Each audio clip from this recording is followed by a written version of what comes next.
The wedding invitation never came. I checked my mailbox every day for 3 months, watching my neighbors collect their bills and catalogs while my hands remained empty.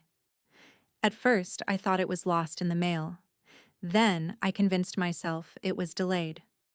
Finally, on a idle Tuesday afternoon, I saw the photos on Instagram, my sister Melissa in her bridal shower, surrounded by cousins, friends, and even our great-aunt Deb, who lived 6 states away. Everyone was there. Everyone except me. The caption read, "Couldn't celebrate without my girls. 3 weeks until I become Mrs. Whitmore." 3 weeks. The wedding was in 3 weeks, and I hadn't received so much as a text message. My fingers trembled as I scrolled through the photos. There was my mother, holding up a champagne flute. My father, looking uncomfortable in a party hat. Melissa's college roommate, her yoga instructor, the woman who groomed her Pomeranian. But no me. No Rachel. According to YouTube analytics, 99.3% of viewers are not subscribed. That's a huge number. By subscribing the channel that is completely free, you'll help support the channel and never miss fresh content. I called my mother that night. She answered on the 5th ring, her voice tight with that particular strain of forced casualness that signaled guilt. "Oh, honey," she said, "I thought Melissa talked to you about this." "Talked to me about what? Not inviting me to her wedding?" A long pause. I could hear my father's voice in the background, asking who was on the phone. My mother must have covered the receiver because her next words were muffled. "Rachel, you know things have been complicated between you two. Melissa felt it would be better, for everyone, if the day remained drama-free." Drama-free. The words hit me like a slap. What drama? My voice cracked. "I've done nothing but support her. I threw her engagement party. I helped her pick out bridesmaid dresses. I spent 6 hours on a Saturday addressing save the dates that apparently weren't meant for me. It's her wedding day, sweetie. We have to respect her choices." I hung up. My hands were shaking so badly I nearly dropped my phone. The thing was, I knew exactly why Melissa had cut me out, even if no one would say it out loud. 6 months ago, I'd expressed concern, just concern, about her fiancé, Derek Whitmore. He was charming, successful, and utterly captivating when he wanted to be. But I'd seen something else, too. The way he corrected her in public, making it sound like teasing but leaving her diminished. The time I'd stopped by their apartment unannounced and found her apologizing to him through tears for something as trivial as forgetting to pick up his dry cleaning. The way he'd grip her elbow just a little too tightly when steering her through a crowd. I'd mentioned it to her once. Only once. We'd been having coffee, just the two of us, and she'd made an excuse for why she couldn't join our family for Thanksgiving. "Is Derek okay with you spending holidays away from him?" I'd asked carefully. Her smile had frozen. "What do you mean?" "I just mean, you used to love Thanksgiving, and now you're canceling plans to stay home with him. Again. He's my fiancé, Rachel. My family. I know. I just want to make sure you're happy. Really happy. Because sometimes it seems like... Like what? Like you can't stand that I found someone? That I'm getting married first?" Her voice had gone cold. "You've always been jealous of me, Rachel, ever since we were kids. But this is pathetic. Even for you." I'd tried to explain, to clarify, but she wouldn't hear it. She'd left the coffee shop, and we hadn't spoken properly since. Every interaction after that had been strained, minimal. And now this. Excluded from the most important day of her life, I spent the next 3 weeks in a fog of hurt and anger. I didn't reach out to her. She didn't reach out to me. I learned about the wedding only through social media.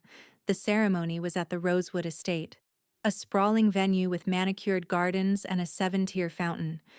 200 guests, a live band, everything Melissa had ever dreamed of.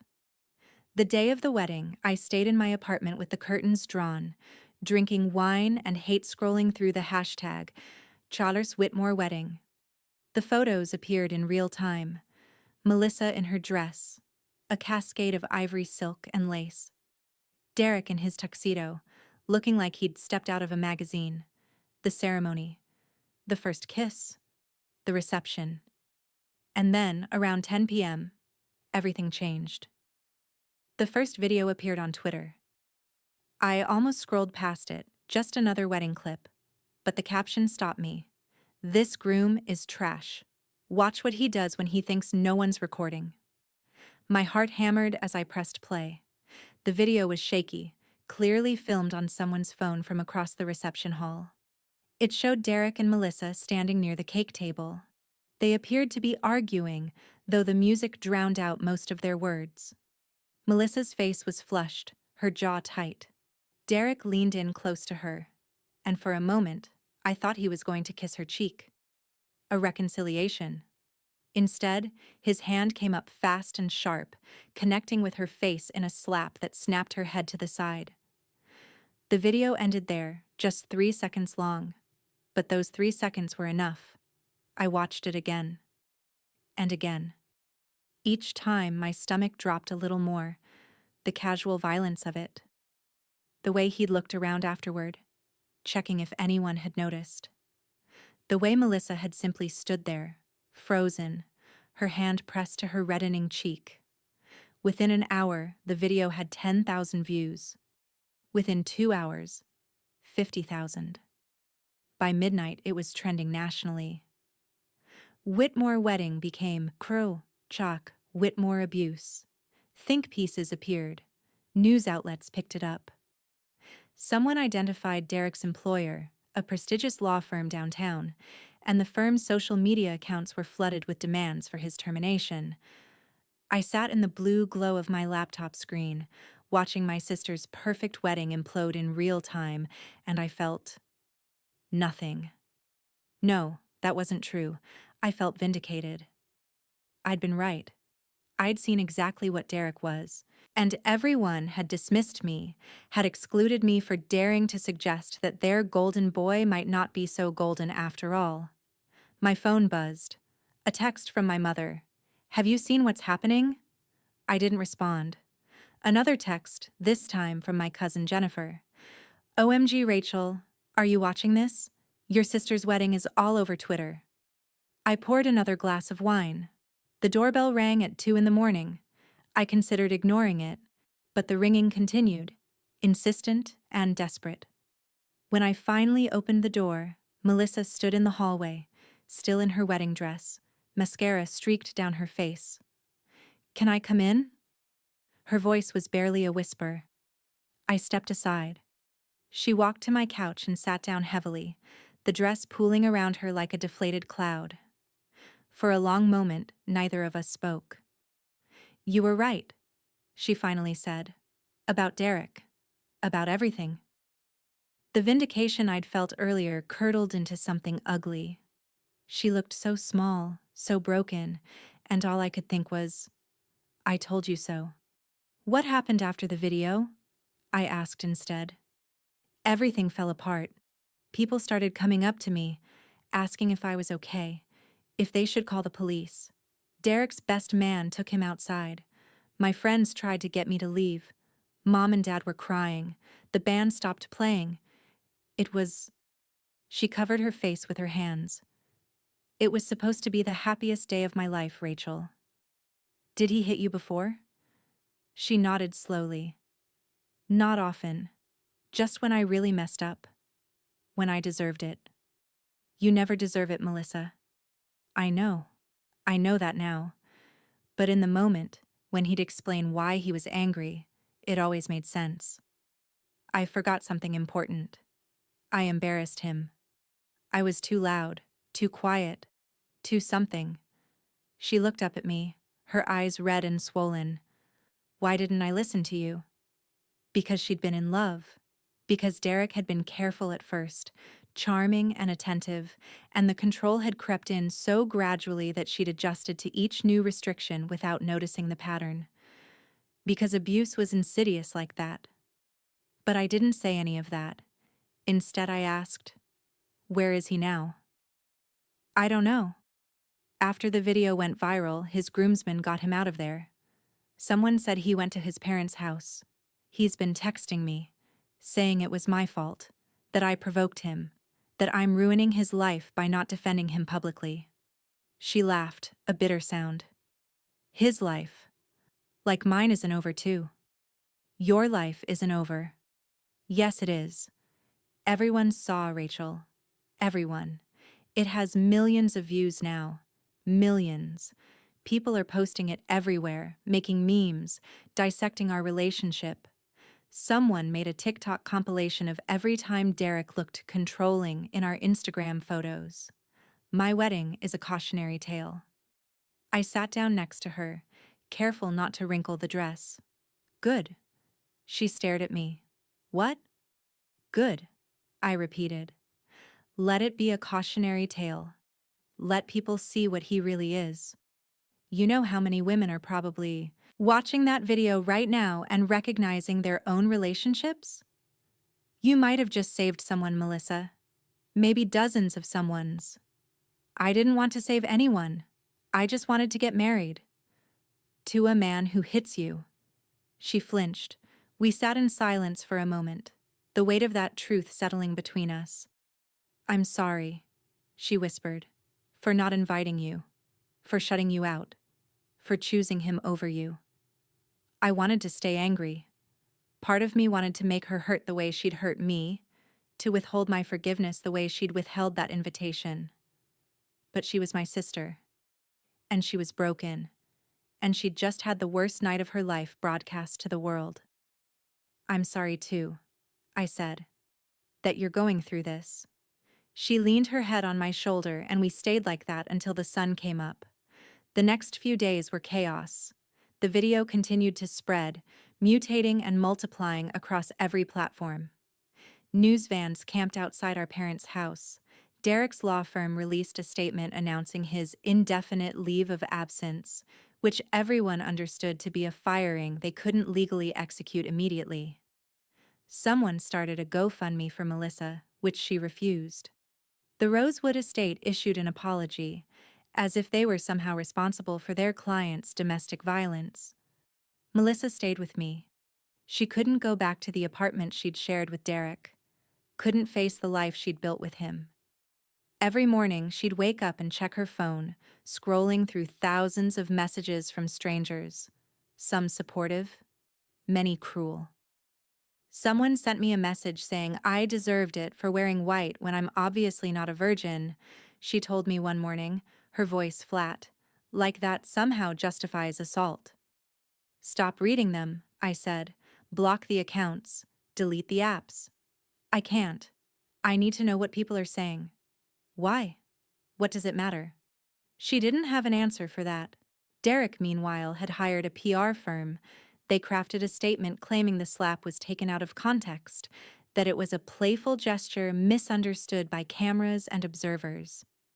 They painted him as the victim of a social media mob mentality and threatened to sue the person who'd originally posted the video for defamation. The internet, predictably, lost its mind. The original poster, a bridesmaid named Katie, released additional footage showing Derek's aggression throughout the reception. In one clip, he aggressively grabbed Melissa's wrist when she tried to walk away during their argument. In another, he shoved a groomsman who'd tried to intervene. The playful gesture narrative crumbled within hours. Then the police got involved. Katie had filed a report, and they wanted to interview Melissa. She sat at my kitchen table, staring at the detective's business card, her hands trembling. "I don't want to press charges," she said. "Why not?" I asked. Though I knew.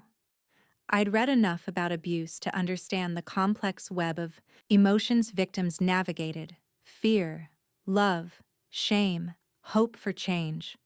Because if I do, it becomes real. It's not just a viral video anymore. It's a criminal case. It's court appearances and testimony, and everyone picking apart every moment of our relationship. And what if they don't believe me? What if he gets a good lawyer and makes me look like the crazy one? What if he does this to someone else? She closed her eyes. Don't put that on me, Rachel. Please. But I could see the thought taking root. Over the next week, as more people came forward, an ex-girlfriend from college, a former colleague who'd witnessed his temper, Melissa began to realize she wasn't alone. She wasn't the only one Derek had hurt. She was just the one who'd been caught on camera. 3 weeks after the wedding that wasn't, Melissa filed charges. The detective was a kind woman named Martinez who spoke gently and took detailed notes. She explained the process, the likely outcomes, the ways the legal system would and wouldn't protect Melissa. He'll probably take a plea deal, Detective Martinez said. First offense, good lawyer, community standing. Even with the video, he'll avoid jail time. Anger management classes, probation, restraining order. That's it? Melissa's voice was sharp. He assaults me at my own wedding, it gets seen by millions of people, and he gets anger management classes? The system isn't perfect, Martinez admitted. But the video helps. A lot. Most domestic violence cases come down to one person's word against another's. This time, we have proof. Melissa nodded slowly. So, at least there's that. The preliminary hearing was scheduled for 2 months out. In the meantime, Melissa started therapy. She moved out of my apartment and into a small studio across town, somewhere Derek wouldn't know to look. She deleted all her social media accounts. She started sleeping through the night, and I watched her transform. Not back into the person she'd been before Derek. That woman was gone, erased by 2 years of systematic erosion. But into someone new. Someone harder, maybe, but also more honest. Someone who looked at the world with clearer eyes. The media storm eventually died down, as media storms do. New scandals emerged, new videos went viral, and Whitmore abuse faded from the trending topics. But the video never fully disappeared. It lived on in digital amber, immortalized in think pieces and domestic violence awareness campaigns. Derek's face became synonymous with abuse. His name became a cautionary tale. He lost his job officially. His friends distanced themselves. His family released a statement saying they were deeply disappointed and seeking help for Derek's issues. He became exactly what he'd feared when he'd looked around the reception hall after striking Melissa. He became seen. 6 months after the wedding, I accompanied Melissa to the sentencing hearing. Derek had taken a plea deal, just as Martinez predicted. 18 months of probation, 100 hours of community service, mandatory anger management, and a 5-year restraining order. He stood before the judge looking diminished, his expensive suit hanging loose on a frame that had lost weight. He didn't look at Melissa once. The judge asked if Melissa wanted to make a statement. She stood, smoothing down her dress, navy blue, professional, nothing like the wedding gown that had become her prison. I want to thank the person who posted that video, she said, her voice steady. I know some people think they violated my privacy, that they turned the worst moment of my life into entertainment. But the truth is, they gave me my life back. That video showed me what I'd been making excuses for, what I'd been minimizing and rationalizing. It showed me that I deserved better. So thank you, Katie. And thank you to everyone who stood up for me, even when I wasn't ready to stand up for myself. She sat down. I squeezed her hand.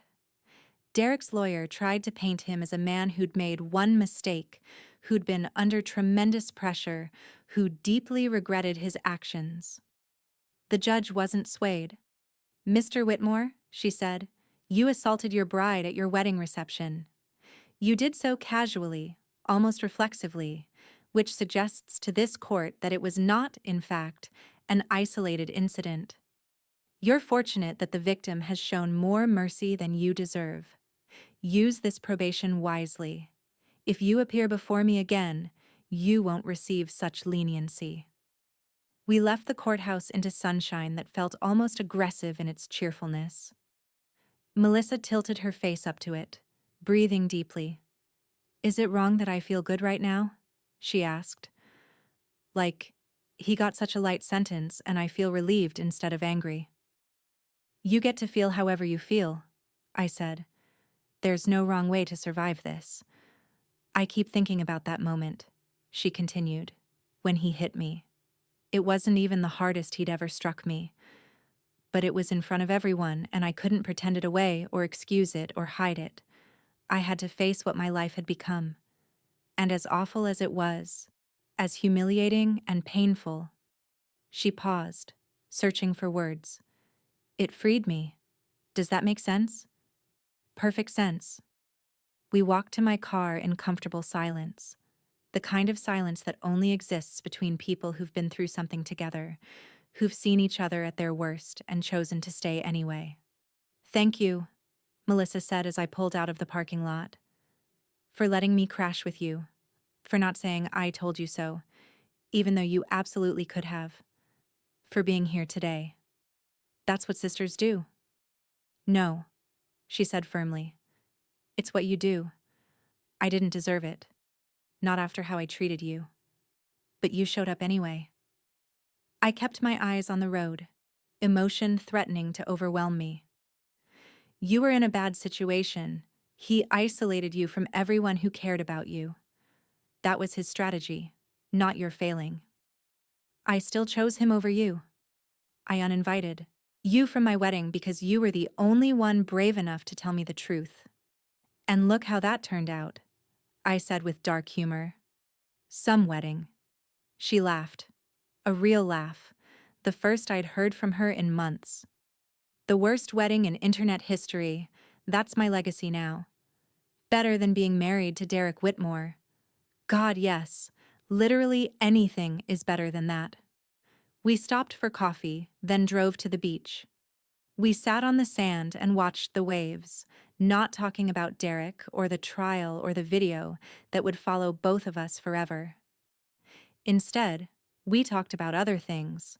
Her plans to go back to school, my upcoming promotion, our parents' anniversary party, the mundane details of rebuilt lives.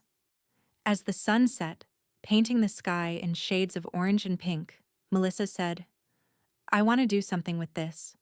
The video, the attention, all of it. It feels wrong to let it just be this thing that happened. I want it to mean something. Like what? Maybe advocacy work? Speaking to other women about recognizing abuse? I don't know exactly. But I have this platform now, whether I wanted it or not. People know my story. Maybe I can use that to help. I thought about that. My sister, the woman who'd been too afraid to leave, too ashamed to ask for help, now wanting to turn her trauma into purpose. It felt right somehow. Full circle. I think that's a beautiful idea, I said. Will you help me? I have no idea where to even start. Of course. We'll figure it out together. And we did. Over the following year, Melissa became an advocate for domestic violence awareness. She partnered with local shelters, spoke at community events, and eventually launched a nonprofit focused on helping abuse survivors rebuild their lives. She never shied away from her story, never pretended the worst moment of her life hadn't been seen by millions. Instead, she owned it, weaponized it, transformed it into something that might save others. The video that had destroyed her wedding became the catalyst for her purpose. As for me, I learned something too. I learned that being right doesn't always feel good. I learned that revenge, even unintentional revenge, tastes like ash.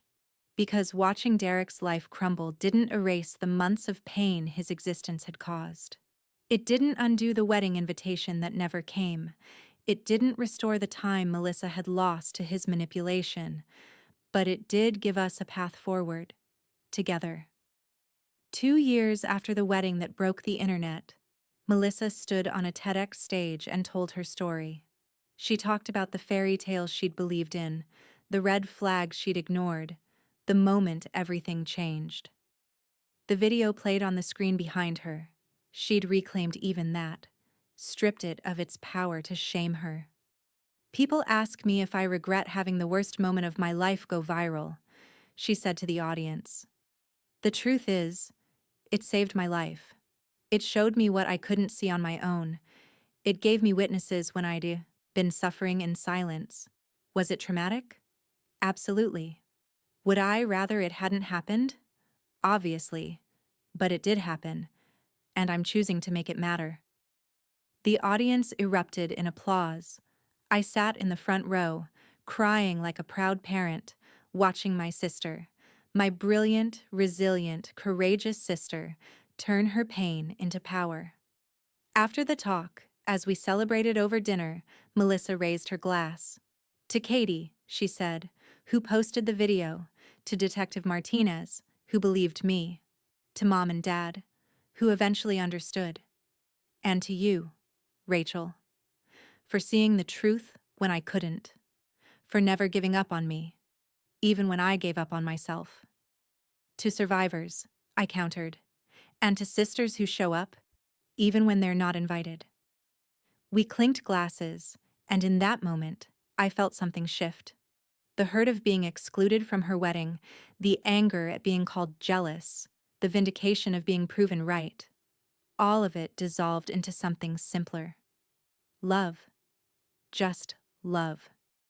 Because in the end, that was the real revenge. Not Derek's downfall, but Melissa's resurrection. She'd survived him. She'd survived the viral video. She'd survived the public scrutiny and the legal system and the long, hard work of healing. And she'd emerged not as a victim, but as a voice. The wedding that never should have happened became the beginning of everything else. The video that destroyed her became the weapon that saved her. And I, the sister who wasn't invited, became the person who stood witness to her transformation. Sometimes revenge isn't about destroying your enemy.